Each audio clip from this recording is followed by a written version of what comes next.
여러분 안녕하십니까? 광주 MBC 뉴스투데이 시작합니다. 먼저 오늘의 주요 뉴스입니다. 광주 군공항 이전 문제와 관련해 이제는 이전 지역의 반대 여론을 설득할 수 있는 논리를 만들어내는 게 관건으로 떠오르고 있습니다. 전 여수상공회의소 회장 재임 시절 여수상의의 공적 자금이 송영길 전 민주당 대표의 경선 자금으로 흘러갔다는 폭로가 나왔습니다. 지역 내 파장이 확산할 것으로 보입니다. 일제 강제동원 피해 당사자인 양영수 할머니가 일본의 사죄를 듣지 못한 채 노환으로 별세했습니다. 전남 도민의 체육 한마당이자 화합의 장인 전남체전이 오늘 완도에서 개막합니다. 광주 군공항 이전 특별법이 국회를 통과한 지 한 달여 만에 만난 광주시와 전라남도는 그동안의 꼬인 실타래를 함께 풀기로 약속했는데요. 강 시장과 김 지사가 강조해온 통큰 결단을 함께 구상하겠다는 의지로 해석됩니다. 이전 지역의 반대 여론을 설득할 논리를 얼마나 빨리 구체적으로 찾아내는가가 관건이 될 것으로 보입니다. 보도에 주현정 기자입니다. 광주와 전남은 이 문제를 한 마음으로 한 팀으로 생각하고 뛴다. 이렇게 이해해 주십시오. 김용록 전남지사와 강기정 광주시장의 2시간 면담 끝에 나온 간결한 합의문. 시도는 그러나 군공항 이전 후보지를 설득하고 확정하는 데 함께 나서기로 했다는 의지를 담았다는 것 자체가 회담의 성과라고 자평했습니다. 이전지 피해 지원 대책을 만들고 반대 여론을 설득하는 모든 과정을 광주와 전남이 공동 추진하겠다는 겁니다. 공동 발표문이 아주 간단하지만 그게 많은 것들을 내포하고 있습니다. 그리고 앞으로 광주와 전남이 함께 공동으로 이 사업을 추진하겠다는 것을 의미하고 있습니다. 이제 관건은 어떻게입니다. 광주시는 5번의 주민설명회를 개최하며 군공항 특별법 제정 전보다 늘어난 명시적인 지역경제 활성화 사업 제시를 약속했습니다. 이는 전남의 유치 의지를 자극했고 한평에서는 군수와 일부 지역사회가 무안에서도 소수이기는 하지만 사실상 처음 유치 희망 목소리가 노출됐습니다. 전남도는 지난주부터 도민을 상대로 군공항 오해와 우려를 불식하겠다며 대대적인 캠페인을 벌이고 있습니다. 유인물에는 군공항을 민간공항으로 이전할 경우 통제 기관과 운영 가능 시간, 소음 피해 정도 등의 궁금증을 담고 있습니다. 시장지사와 시도 기조실장, 실무 국과장이 참여하는 광주 군공항 이전 실무협의체는 앞으로 이전 지역을 설득하는 방안을 만드는 데 주력할 것으로 보입니다. 실무협의체를 통해서 이전 대상지 지원 사업을 보다 더 현장의 의견을 들어서 구체화하고 조속하게 유치 예상 지역에서 설명회를 할 수 있도록. 광주 군공항의 전남 이전을 위해 주민 설득 논리를 마련해야 하는 광주시와 전남도. 복잡한 난제를 풀어낼 리더십과 정치력이 발휘돼 통큰 합의를 이끌어내기를 지역민들은 어느 때보다 바라고 있습니다. MBC 뉴스 주현정입니다.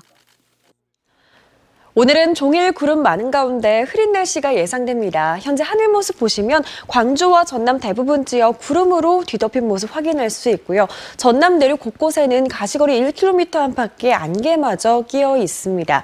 주말까지도 날이 흐린 가운데 약한 비가 지날 수 있겠습니다. 현재 예상 강수량 보시면 남해안을 중심으로 5mm 안팎의 비가 내리겠고요. 그 밖에 광주와 전남 지역에서도 일요일 소나기가 쏟아질 수 있겠습니다. 날씨 정보였습니다. 송영길 전 민주당 대표의 경선 자금으로 여수상공회의소에 공적 자금이 지출됐다는 의혹이 제기됐습니다. 여수상이 전임 회장의 임기 기간에 운영 목적에 맞지 않게 지출된 기부금 가운데 일부가 송 전 대표가 설립한 법인으로 흘러갔다는 건데요. 지역 내 파장이 확산할 것으로 보입니다. 김주희 기자의 보도입니다. 여수상공회의소 이용규 회장이 긴급 기자회견을 열었습니다. 이 회장은 이 자리에서 전임 박용화 회장의 임기 동안 석연치 않은 명목으로 지출된 기부 또는 후원금이 발견됐다고 밝혔습니다. 지난 2018년부터 3년여 동안 모두 5차례에 걸쳐 8천만 원이 송영길 전 대표가 설립한 평화와 먹고 사는 문제연구소로 지출됐다는 겁니다. 특히 이 가운데 4천만 원은 민주당 당대표 경선 전이었던 2021년 1, 2월 사이 2차례로 나눠 지출됐습니다. 이 밖에도 대상을 특정할 수는 없지만 운영 목적에 맞지 않는 기부금이 추가로 존재한다고 덧붙였습니다. 그래서 토탈 8천만 원입니다. 다른 단체들이 또 있습니다. 우리 상공회의소하고는 또 전혀 관계가 없는, 그것은 지금 오늘 본 요 사안하고 관계가 없기 때문에 그것은 제가 말씀드리기가 좀 곤란하고요. 이 회장은 현재 관련 회계자료 일체를 검찰에 제출한 상태이며 사법당국에서도 명명백백한 수사를 해야 할 것이라고 촉구했습니다. 법과 정의에 따른 엄정한 수사를 촉구할 수밖에 없다는 말씀을 드립니다. 부도덕한 행위를 엄벌해 경종을 울려야 한다는 지역사회의 끊임없는 주장을 깊이 새기겠습니다. 박용화 전 여수 상위 회장은 일체 공식 입장 정리 없이 현재 외부와 연락을 단절하고 있는 상태입니다. 박 전 회장은 현재 와인밀스와 허위 신고 혐의로 기소돼 징역 4월에 집행유예 1년을 선고받았고 10억 원 횡령 혐의에 대한 수사도 진행되고 있는 상황. 박 전 회장이 이번에는 송영길 전 민주당 당대표의 경선 돈봉투 의혹 사건에까지 휘말리면서 여수상이 전임과 현 회장의 갈등으로 촉발된 심각한 내부 분열과 법적 공방은 당분간 계속될 것으로 보입니다. MBC 뉴스 김주희입니다. 어선들의 출어 준비에서부터 수산물 위판과 판매까지 다양한 서비스를 제공하는 서남권 친환경 수산종합지원단지가 목포 북항에 준공됐습니다. 우리나라 서남권 수산업의 전진기지가 될 것으로 기대됩니다. 김윤 기자가 취재했습니다. 목포시 북항 10만 천여 제곱미터 부지에 친환경 수산종합지원단지가 들어섰습니다. 수산종합지원단지에는 전국 최대 규모의 위판장이 들어서 이미 위판을 시작했고 최신 설비를 갖춘 얼음 공장 2곳에서는 하루 80여 톤의 얼음을 생산하고 저장할 수 있습니다. 위판된 수산물을 바로 유통할 수 있는 수산물 유통센터는 물론 대형 어선들의 급속 주유 시설도 갖췄으며 그물과 밧줄 등 선용품 판매점도 들어섰습니다. 지난 2017년부터 공사를 시작해 7년여 만에 완공된 것으로 사업비만 750억 원이 투입됐습니다. 목포수협이 86년 동안의 선창시대를 마감하고 새로운 북항시대를 열고 있습니다. 국내 최초의 친환경 수산종합지원단지로서 모든 시설이 집접화되어 있어서 앞으로 수산업의 물류 가공 유통이 한 단계 업그레이드돼서 경쟁력을 확보할 수 있게 되겠습니다. 목포수협은 수산종합지원단지에서 준공 기념식을 갖고 전국 최대 규모의 풍어 기원제를 열어 무사 안녕과 풍어 만선을 기원했습니다. 여러 가지 등등 도움이 많이 되는데 특히 도움되는 것은 한 군데서 다 할 수 있다는 거, 그런 것들이 어민들로 많이 도움을 됩니다. 한편 목포수협 내항 부지는 지난 2020년 해양수산부 항만 재개발지구로 지정됐지만 아직 구체적인 사업 계획은 수립되지 못하고 있습니다. MBC 뉴스 김윤희입니다. 여수 세계 박람회장 공공개발을 주도할 새로운 조직체계가 윤곽을 드러냈습니다.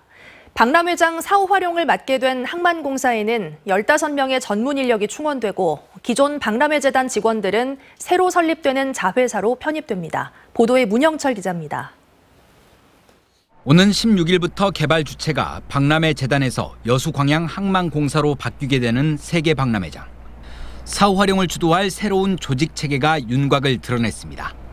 먼저 여수광양 항만공사에는 엑스포 사후 활용 추진단이 신설됩니다.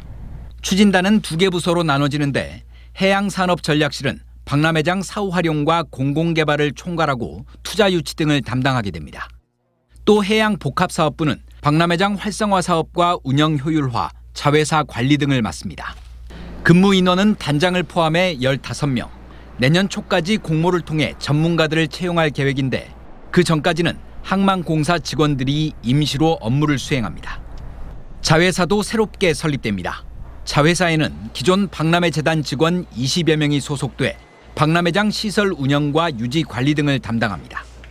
해수부와 항만공사 등으로 구성된 이관위원회는 이 같은 내용의 조직 구성안을 확정했고 이에 맞춰 항만공사도 항만위원회를 열고 직제 규정 개정안을 통과시켰습니다. 당초 지역 정치권과 시민단체 등이 요구했던 박람회재단 직원들의 직고용은 이뤄지지 않았지만 공공기관 정원 감축을 추진하고 있는 현 정부 아래서 10명 이상의 정원을 추가로 확보한 것은 고무적인 일입니다. 자회사는 물론이고 사활용 추진단도 이제 사무실을 박람회장에 두기로 했습니다. 그래서 현장성, 책임성을 좀 높일 수 있는 그런 시스템을 갖췄다는 걸. 한편 오는 2025년까지 상환해야 할 정부의 선투자금 3,600여억 원은 여수광양 항만공사가 승계하게 됩니다. 해수부와 항만공사, 기재부는 박람회장 사후 활용 기본계획을 수립한 이후 상환 기한 연장을 협의하기로 했습니다. MBC 뉴스 문형철입니다. 일제 강제동원 피해자인 양영수 할머니가 어제 향년 93세로 별세했습니다. 1944년 초등학교를 졸업하자마자 미쓰비시 중공업 나고야 항공기 제작소에 강제동원됐던 고인은 2018년 12월 일본 기업을 상대로 한 손해배상 소송에서 이겼지만 배상을 받지 못한 채 눈을 감았습니다. 양 할머니의 별세로 지난 3월 24일 미쓰비시 특허권 추가 압류를 신청한 피해 당사자는 김재림 할머니 한 분만 남았습니다. 만취 상태에서 차량을 훔친 혐의로 최근 검찰에 송치된 현직 경찰이 사건 당일 음주 단속을 통과한 것으로 알려져 봐주기 의혹이 일고 있습니다. 광주 북부경찰서에 따르면 검찰에 송치된 경찰은 지난달 21일 광주시 북구 용봉동의 한 도로에서 실시한 음주운전 단속에서 만취 상태였지만 단속에 적발되지 않고 통과됐습니다. 경찰은 블랙박스 영상 분석 결과 감지기 반응 소리가 음주에 반응하는 소리가 아니었던 점으로 미뤄 기계 오작동이 아닌가 보고 정확한 경위를 조사할 방침입니다. 유아들을 대상으로 하는 영어 학원을 운영하면서 명칭을 유치원으로 허위 광고하는 등 위법 행위를 한 학원들이 적발됐습니다. 광주시 교육청은 지난달 유아 대상 영어 학원 18곳을 점검한 결과 유치원으로 이름을 표기한 학원 6곳과 무단으로 시설을 변경한 학원 2곳 등 모두 13곳을 적발했다고 밝혔습니다. 시교육청은 적발된 학원들에 대해 관련 규정에 따라 과태료 처분 등 행정 처분을 검토하고 있습니다.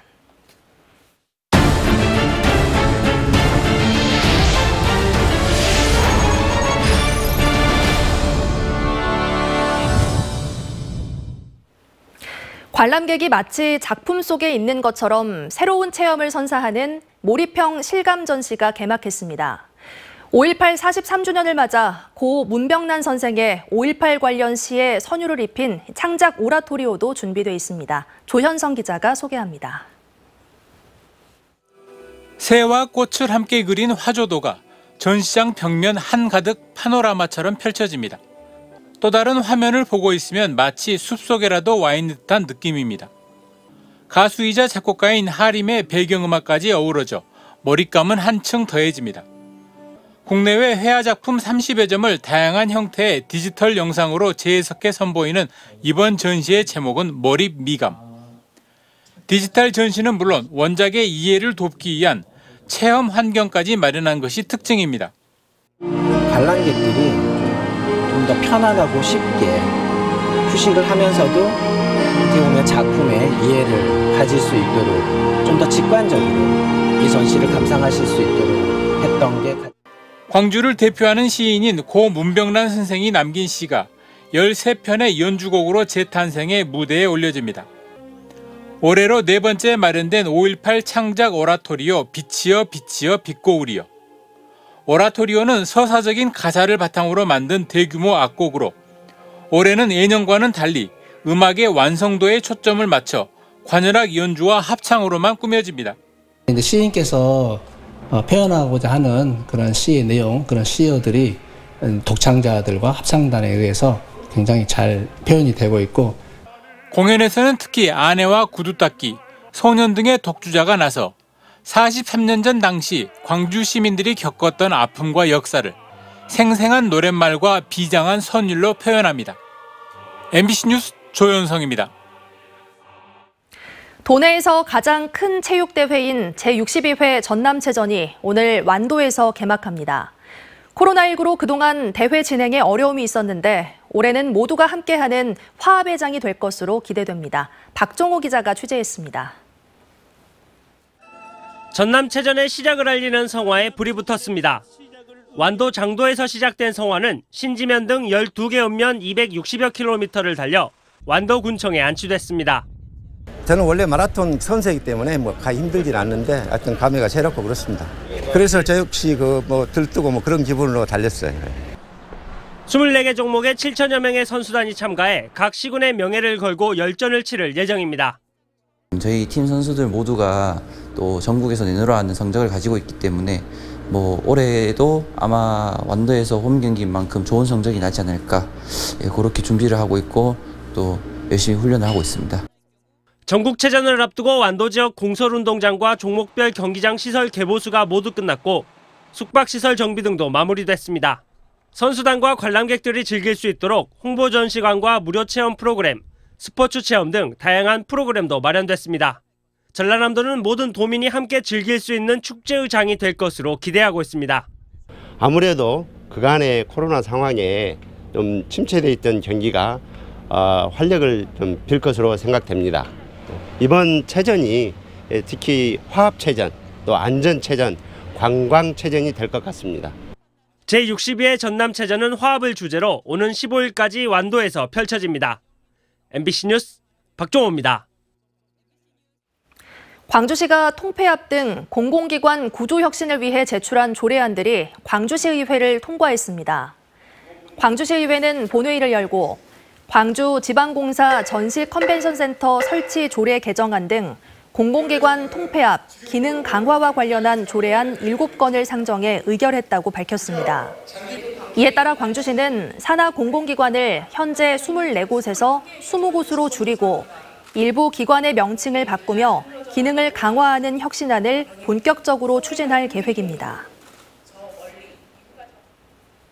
광주시가 상업지역 40층, 주거지역 30층 등 건축물 층수 제한을 공식적으로 해제한다고 밝혔습니다.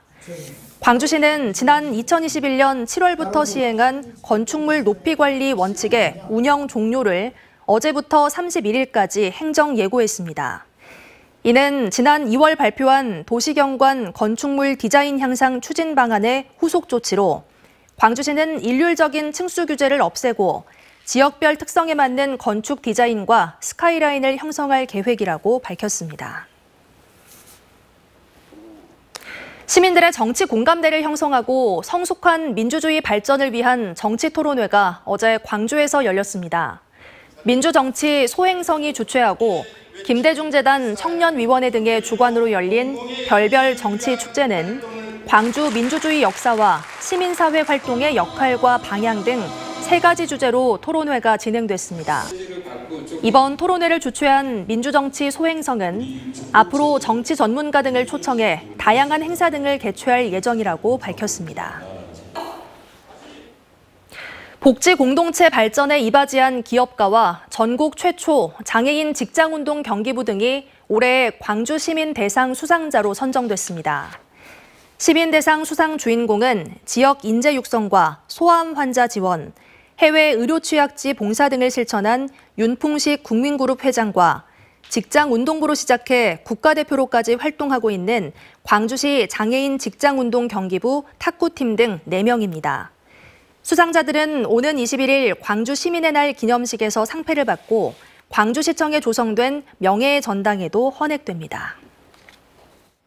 오늘은 종일 구름 많은 가운데 대체로 흐린 날씨가 이어지겠습니다. 현재 하늘 모습 보시면 광주와 전남 대부분 지역이 구름으로 뒤덮여 있는 모습 확인할 수 있고요. 전남 곳곳에서는 가시거리 1km 안팎에 안개가 끼어 있는 곳도 있습니다. 이어지는 주말 동안에도 구름 많은 날씨가 이어지겠고요. 약한 비도 지나겠습니다. 토요일인 내일은 남해안을 중심으로 5mm 안팎의 비가 내리겠고 일요일에는 전남 동부 내륙을 중심으로 소나기가 쏟아질 가능성이 있습니다.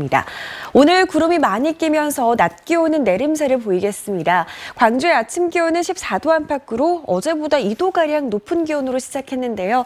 한낮 기온은 24도에 그치면서 어제보다 4도가량 낮은 기온 보이겠습니다. 일교차는 여전히 크게 벌어지겠습니다. 담양 14도 안팎에서 출발해 한낮 기온은 24도로 일교차 10도가량으로 벌어지겠습니다. 대부분 지역에서 구름 많은 가운데 낮 동안에 더위는 한풀 꺾이겠습니다. 영암의 낮 기온 22도, 강진에서도 낮 기온 22도 보이겠습니다. 순천의 낮 기온도 22도, 여수의 낮 기온은 20도 안팎에 그치겠습니다. 바다의 물결은 전해상에서 최고 1m로 잔잔하게 일겠습니다. 다음 주 월요일부터 다시 맑은 날씨 회복하겠고요. 낮 기온은 올라서 28도 안팎 예상됩니다. 날씨 정보였습니다. 뉴스 마칩니다. 시청해주신 여러분 고맙습니다. 언제 어디서나 내 손 안의 뉴스. 광주 MBC 뉴스 유튜브 구독으로 함께하세요.